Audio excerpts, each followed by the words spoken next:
From colossal offshore wind farms to massive artificial reefs, in today's video we're going to take a look at 15 of the biggest ocean megaprojects in the world. Let's begin with number 15, Russia's nuclear torpedo. Known as the Poseidon, Russia's latest nuclear torpedo has the potential to do some pretty serious damage. According to Russian state media, it could drown the UK in a 500-meter tidal wave of radioactive seawater. And while this is almost certainly an exaggeration, the reality is that little can be confirmed about the torpedo's actual capabilities. However, what is clear is that it has a top speed of 100 kph and a range of about 10,000 kilometers, and it can reach a maximum depth of about 1,000 meters. Worst of all, it's currently in production, and while using it would be unthinkable, the threat will always be there. Number 14. Unseen Labs.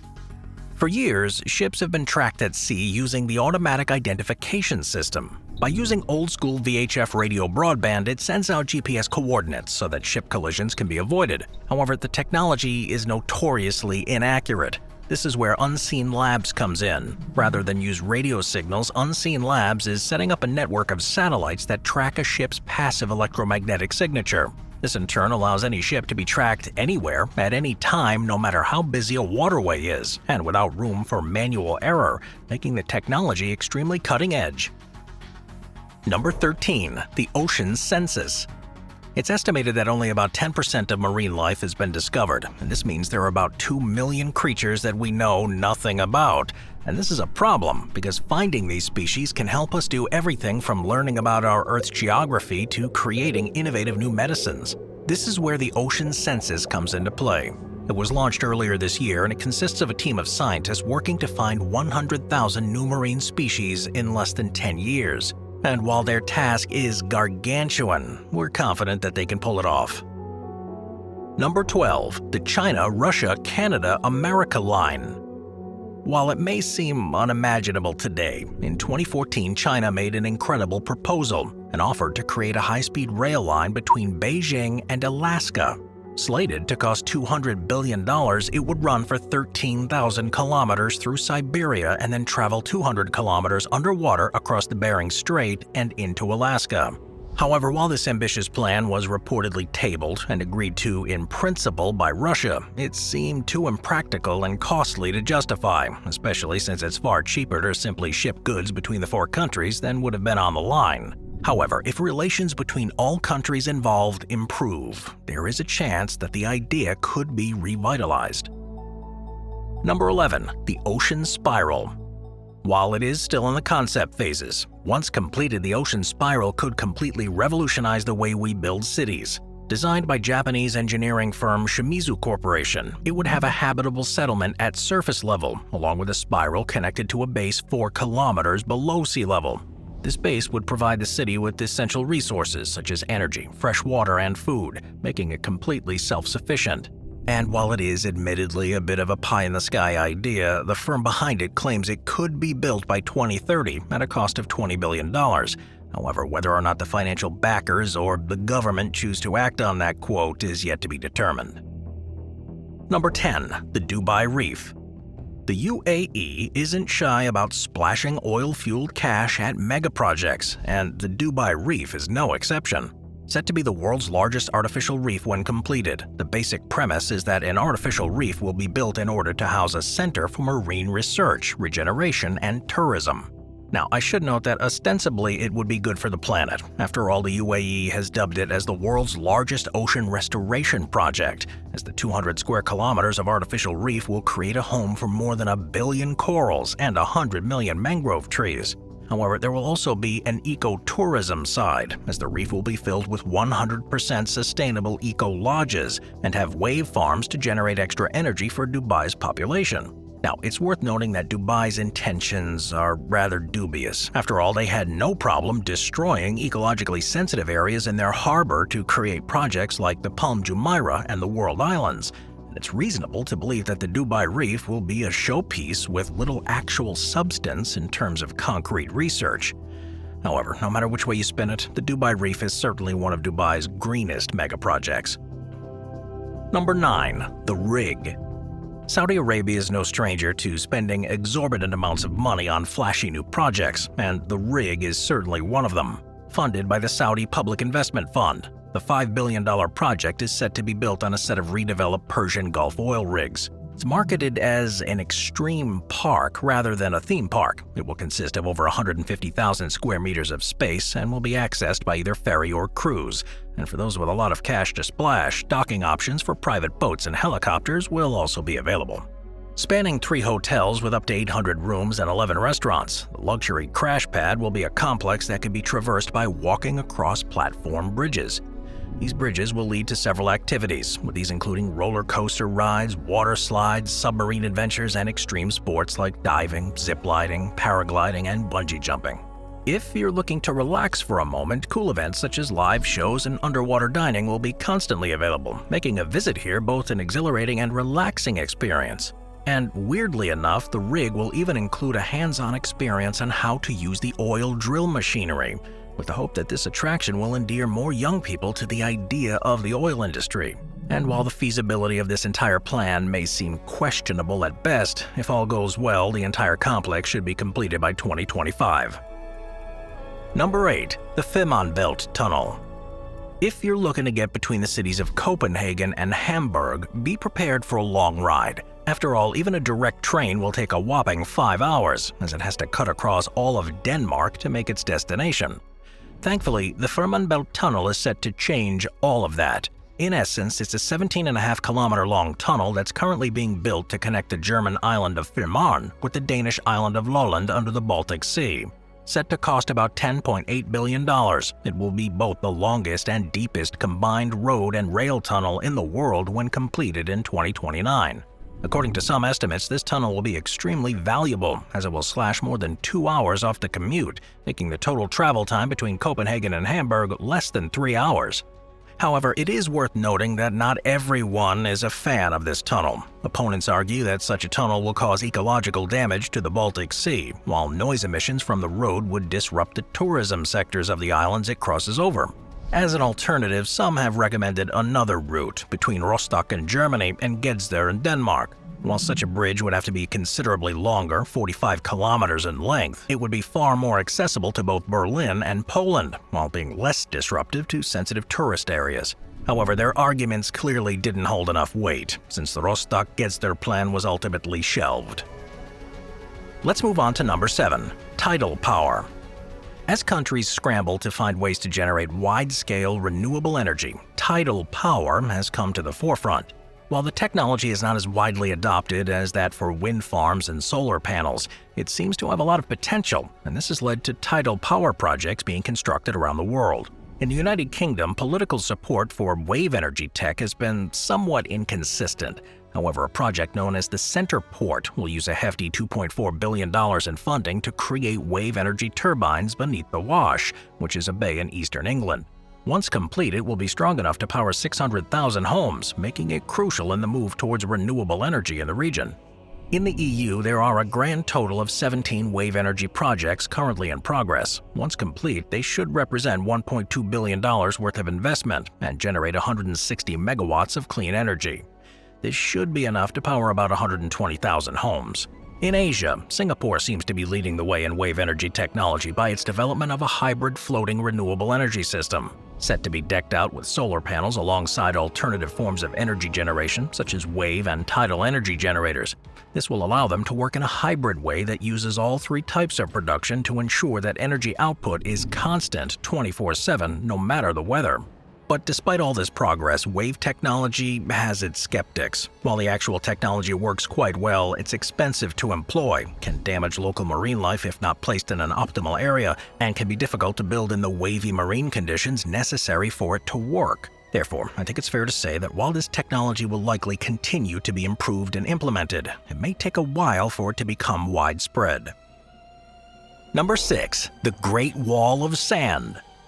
While the war in Ukraine may be the most important and visible world conflict at the moment, one that may be just around the corner is a war in the South China Sea. You see, China overtly aims to control all the fish, oil, and shipping lanes that are found in the South China Sea.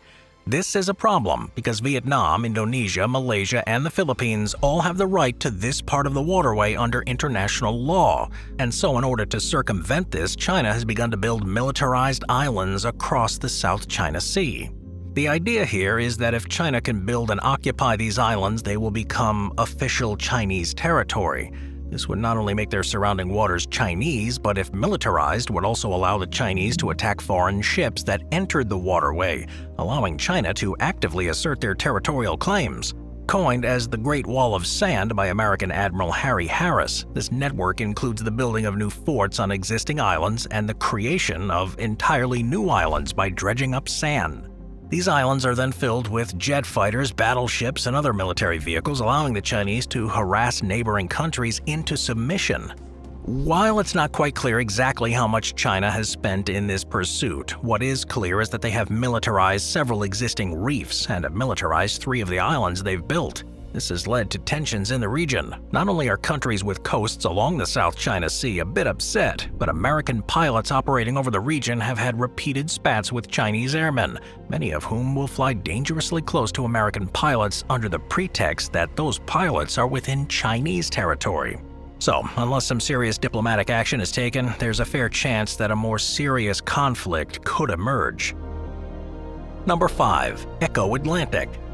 Of all the countries in Africa, Nigeria is one of the wealthiest, and this can largely be attributed to its massive oil reserves. These have in turn fueled the desire to build Dubai-like megaprojects, and the one that's gotten the most attention is Eco-Atlantic.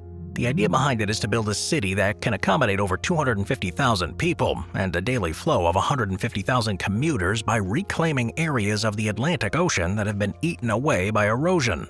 Once the water is drained, the resulting dry land would be protected by an 8.5-kilometer-long seawall and be the size of Manhattan's skyscraper district. When tested by a simulator in Copenhagen, these seawalls were able to withstand 1 in 1,000-year storms without too much difficulty, giving Nigerian planners the confidence to move ahead. Now, in terms of luxury, the idea is that the area will be the #1 place to set up shop for Fortune 500 executives and other investors looking to get a foothold in Africa. As a result, the area will be extremely luxurious, and at a price of almost $2,000 per square meter, apartments here will only be available to the richest of the rich.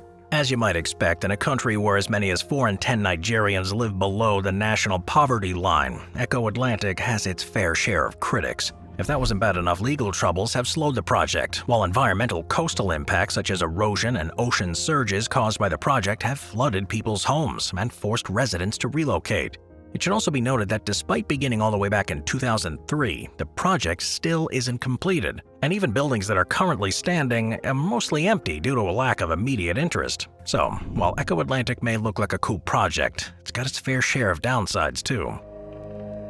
Number 4. The Internet of Underwater Things. Alright, it's no secret that trash, overfishing, and the rise of sea levels is getting out of hand. And while there have been efforts to track and solve these issues, the reality is that the vast size of the ocean can make implementing fixes very difficult. Until now. That's because of an innovation known as the Internet of Underwater Things is set to completely change the way we collect data. In essence, it's a network of smart, interconnected sensors and devices to make communicating in the ocean a bit easier. And while we already have this on land, after all, our Internet of Things covers everything from cell phones to smart TVs, a real effort is being made to expand this worldwide megaproject underwater. Funded by the EU as the Tuta project, it got the ball rolling by helping Croatian firm H2 Robotics develop and sell lightweight and low-cost acoustic devices and robotic platforms that can operate underwater. This acoustic technology can be everything from electronic tags on animals to larger installation on top of sea rocks, and by using acoustics, they communicate data much like a dolphin or whale would. Unlike radio or optical communications, acoustics can travel long distances underwater regardless of water quality, and once it reaches a remote sensor, measuring tool, detection system, or camera, the data can then be used to make decisions. For example, many believe that such data could let people know when a fishing boat illegally enters a protected area, when garbage is dumped into the water, or when a diver goes into a restricted area, just to name a few. It can also play a less punitive role, as it can monitor things like water quality and suitability for underwater agriculture in order to help humans make better decisions as to where and how to go about ocean activities. So it is fair to say that the Internet of Underwater Things is a fantastic project. Number 3. Underwater farms. As the Earth's population continues to grow, there's been a very necessary push to increase food production. Now, this can often be difficult on land. After all, farms are not easy to start up and require specialized knowledge and proper funding in order to run. However, underwater farms are an entirely different story. Conceptually, there are 2 ways of going about this. The first way is to farm crops that naturally grow in the water. As far as human consumption is concerned, those crops are seaweed and kelp. These farms are ideal because they not only provide a food source, but perhaps more importantly can act as a major carbon sink and help purify the water that they grow in. From an economic standpoint, both the food aspect and the carbon collection aspect could be massively profitable, and an NGO known as Oceans 2050 is currently conducting studies that will hopefully prove that this is the case. If all goes well, there's a very real chance that seaweed farms can move from smaller operations to massive ones. The second approach is somewhat higher tech. The basic idea is to create capsules that house a variety of different crops that are monitored and cared for by computer systems that check for carbon dioxide, nutrient, and water levels inside the pods. Unlike conventional crops, underwater farms do not need pesticides, can make use of seawater condensation to have virtually an unlimited supply of fresh water, and can be maintained without the use of much labor. Now, while I should stress that the idea is still in its infancy, one of the coolest of these farms to be developed to date is at the bottom of the sea off the coast of Noli, Italy. Consisting of multiple plastic pods that are suspended at depths between 4.5 to 11 meters, these concept farms have efficiently produced courgettes, beans, mushrooms, lettuce, orchids, and aloe vera plants. Best of all, when you further consider that just 2% of the ocean's floor would have to be covered in these farms in order to feed the entire world, their potential becomes very clear. Number 2. Icon of the Seas. In recent decades, cruise ships have exploded in popularity. These floating cities not only let you see multiple countries in one trip, but also do so while offering 5-star amenities on board. As they've risen in popularity, there's been a natural push to create bigger and bigger ships, and this has resulted in the construction of Icon of the Seas by cruise ship Megacorp Royal Caribbean. Slated to come in at 250,800 gross tons, it will be the largest cruise ship in the world. And while it will cost thousands of dollars to come on board, there will be some seriously cool perks. Spread across 20 guest decks, the megaship will consist of 8 distinct neighborhoods, fit with a grand total of 40 restaurants and hundreds of attractions. And I could go on for days getting into the details. There are 2 in particular that stand out. The Aqua Dome is easily the most innovative. It's located on the ship's bow. The glass-covered Aqua Dome will be 25 meters high, 50 meters wide, and features 600 panes of glass that will offer wraparound ocean views during the day, and a so-called Aqua Theater, fit with a 15-meter-tall waterfall at night. This Aqua Theater will display shows such as Aqua Action, which will make use of 4 robotic arms to throw divers into the pool, while also employing extremely modern projection capabilities. If that wasn't crazy enough, the neighborhoods will have several restaurants, with these including Ryan Bean, which is a cafe by day and a cocktail bar by night, Hooked, which will serve seafood, and the Aqua Dome Market, which will be a food hall concept featuring 5 stalls. On the other hand, Thrill Island will be the top spot on ship for adrenaline junkies, holding a 1,580 square meter water park that will be the largest water park at sea. It will have 6 slides alongside attractions such as a skywalk, an obstacle course over the ocean, and the Flow Rider, which is a machine that simulates surfing. If all that wasn't cool enough, there will be even a massive open-air Central Park neighborhood complete with thousands of plants and views of the sea. So, if you're looking to go on a Caribbean cruise from the port of Miami sometime in 2024, Icon of the Seas may be your best bet. Number 1. The Ocean Cleanup. Put simply, cleaning up the world's oceans is a gargantuan task. After all, they now contain about 5.2 trillion macro and micro pieces of plastic. For reference, that's equivalent to 46,000 pieces in every square mile of ocean, making it so prevalent that 100% of baby sea turtles now have plastic in their stomachs. Yet despite the challenges, a nonprofit known as the Ocean Cleanup is trying to change all that. Since 2013, they've been behind the push to clean up 90% of the plastic in the world's oceans, and in order to do so, they have some pretty cool plans in mind. The first part of the plan is to clean up the plastic currently in the ocean. Rather conveniently, most ocean plastics accumulate in one of 5 ocean garbage patches. While there are 2 in the Pacific, 2 in the Atlantic, and 1 in the Indian Ocean, the largest one is the Great Pacific Garbage Patch that's located between Hawaii and California. While some of it is made up of large pieces that are easy to pick up, 94% of it contain microplastics that are highly diluted and found in areas spanning millions of square kilometers. To solve this problem, the ocean cleanup makes use of massive nets to create what are called artificial coastlines. In essence, the idea, which has been validated by experts, is that garbage will concentrate on a coastline. Thus, with the help of massive U-shaped barriers, the team at Ocean Cleanup will pinpoint hotspots in garbage patches and collect massive amounts of plastic by moving the barrier at a slow and steady pace. Once full, the system is emptied onto a boat, which takes the plastic and recycles it. At the moment, Ocean Cleanup is constantly trying to update the barrier machine, and while they've been using it since 2019, they plan to have their 3rd edition of it out and running soon. The second part of the plan is to prevent more plastic buildup by going to the source. By Ocean Cleanup's judgment, this source can be mostly pinned down to rivers. Now, while there are thousands of rivers that empty out into the ocean, just 1% of these rivers are responsible for 80% of the pollution in the ocean's waters. In response to this, a few technologies have been implemented. The first is the Interceptor Original. In essence, this is a device that causes river water to filter through it. Once this happens, it takes out the plastic and puts it onto a conveyor belt, and then distributes it to dumpsters. Where these dumpsters are almost full, local authorities are contacted by text so they can send trucks to pick up the plastic and recycle it. In smaller rivers, the Ocean Cleanup will use the Interceptor Barrier. Much like the U-shaped ocean barriers, this is a device that creates a U-shaped barrier at the mouth of a small river, allowing water to get through but trash to be caught. This trash is then collected by the Interceptor tender and sent to recycling facilities on shore. There are even plans to introduce a new machine known as the Interceptor Barricade. This will use 2 booms to deal with the massive influxes of trash that run down rivers during the rainy season. And while this machine is still yet to be trial tested, the hope is that it will be just as successful as its predecessors. I'll see you next time. Thank you to our channel members.